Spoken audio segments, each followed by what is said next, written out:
G'day folks, my name's Brad Perry. I'm from Darwin in the Northern Territory of Australia. My sport is motorcycle drag racing.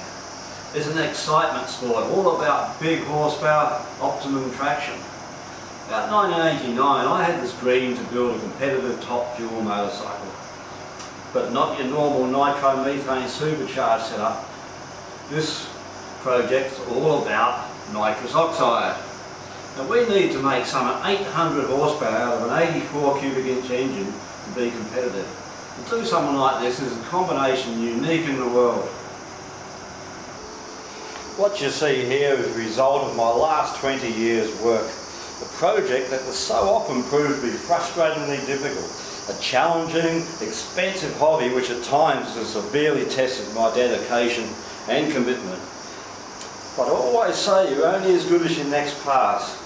I'll tell you what folks, the next pass on this bike is going to be very, very good. I'll tell you what folks, this project's got the potential to run hard into the 6 second zone. We expect terminals well above the 200 mile an hour. And I'll tell you what, that sort of performance is no ordinary fun. Okay folks, so let's have a look at the anatomy of this machine. Under the smooth fiberglass bodywork is a light but super strong chassis. 100-inch wheelbase made from thin wall chrome moly aircraft grade tubing. This part of the chassis removal allows easy access to the engine. Also, an air tank, we need compressed air for the automatic gear shift. As we move down here you see the full flow 2-inch exhaust system, lightweight chrome tube. And when you come up here folks, it makes a lot of noise. Okay, underneath the exhaust there you'll see a 9-litre fuel tank. It holds alcohol fuel.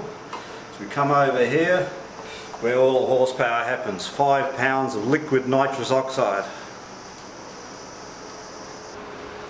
Okay, we move on to the traction end of the bike. Down here, very special item. High-grade aluminium billet made in the USA, dual spider wheel.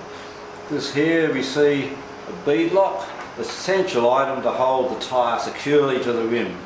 Now the tyre, that's a very special item.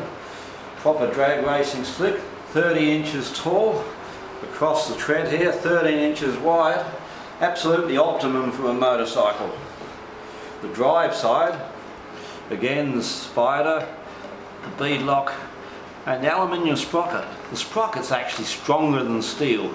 The chain, this massive item here, very, very strong, made in the USA, especially for drag racing. Very strong, very expensive.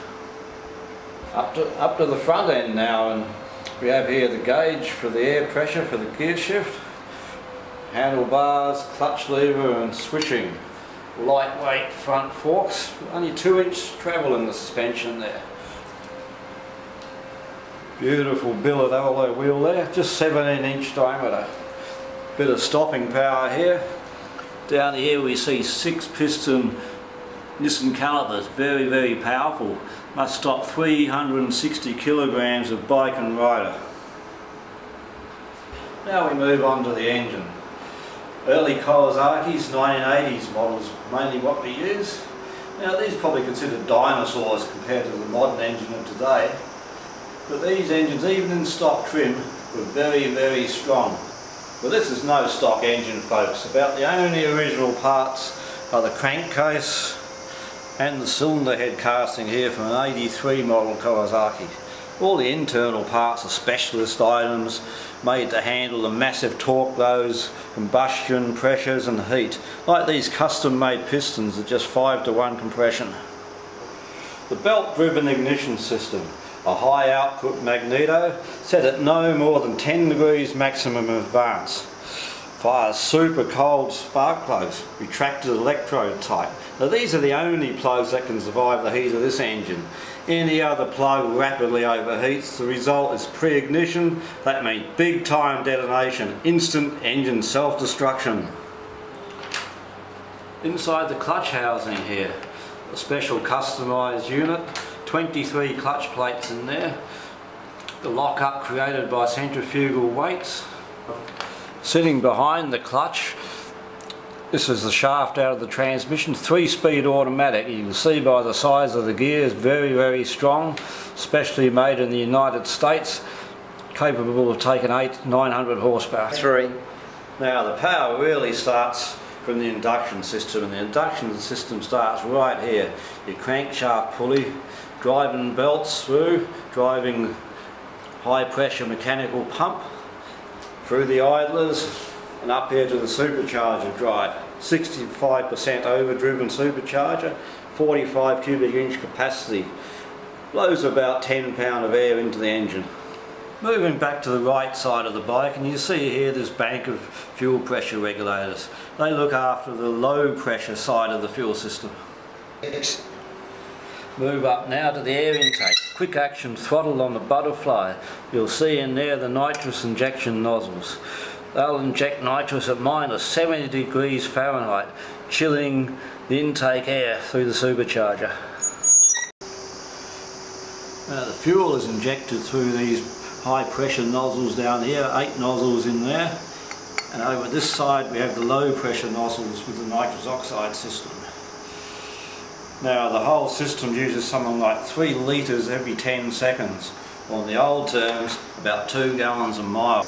The nitrous is injected via 7 solenoid valves. You see more valves over here. Each valve is capable of injecting 170 horsepower of nitrous boost. Awesome when on full song. Now there may be a few experts out there that notice there's no barrel valve in the injector. There's good reason for that. This machine doesn't need part throttle, full throttle or idle. When you come to stage this bike, you can snap the throttle fully open. Such retarded ignition, such low compression, this bike won't do more than 7,000 revs. That gives us perfect launch RPM and allows us a simple injection system.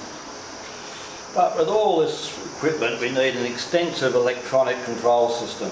We need to control the burnout power, to bring the power on progressively during the run, to shift the gears at the right time, prevent engine over revving, and many more complex applications. Now the owner has designed a system featuring some 23 control relays. We need to control the automatic gear shift from here, RPM switching, nitrous oxide cutout system to prevent over revving, and over here, very important, nitrous oxide progressive pulse control. Allows us to bring the power on progressively in a run, hopefully to prevent unnecessary loss of traction. Over here, an extensive array of switches, all for testing the system. We can test each individual component by isolating its switch. It's such a complex system, we need all sorts of control. We've got to make sure what we do is correct, and correct is what we do.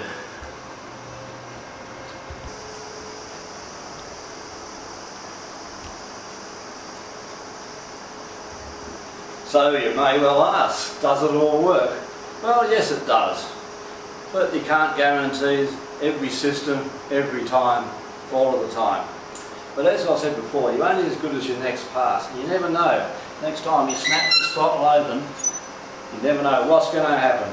We're pretty optimistic with this project. We think we're going to go a long way. So, hope you enjoyed the tour, folks.